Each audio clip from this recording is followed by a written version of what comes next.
महापालिकेच्या वतीने स्वच्छता ही सेवा अंतर्गत शहरातील कर्मवीर भाऊराव पाटील चौक ते मिरज मिशन येथील गांधी चौक या प्रमुख मार्गावर ही स्वच्छता मोहीम राबवण्यात आली आहे। या मोहिमेत 1400 अधिकारी कर्मचाऱ्यांबरोबर सामाजिक संस्थांचे प्रतिनिधी सहभागी झाले होते।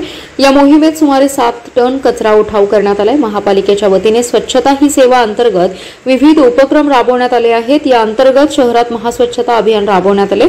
या रस्त्यावरील प्रमुख 20 ठिकाणी निश्चित करून आज स्वच्छता करण्यात आली। या मोहिमेचे आयुक्त शुभम गुप्ता यांच्यासह उपायुक्त वैभव साबळे, उपायुक्त शिल्पा दरेकर, शहर अभियंता पृथ्वीराज चव्हाण, आरोग्य अधिकारी doctor Ravindra Date, system manager Nakul Jakate, जनसंपर्क तथा मालमत्ता अधिकारी धनंजय हर्षद यांच्यासह सहाय्यक आयुक्त सहदेव कावडे, डॉक्टर प्रज्ञा त्रिभुवन, सचिन सांगावकर, अनिस मुल्ला यांच्यासह कर्मचारी या मोहिमेत सहभागी होते। या मोहिमेसाठी आरोग्य स्वच्छता बरोबर कार्यालयीन असे 1400 कर्मचारी सहभागी झाले होते। सुमारे 7 टन कचरा संकलित करण्यात आला।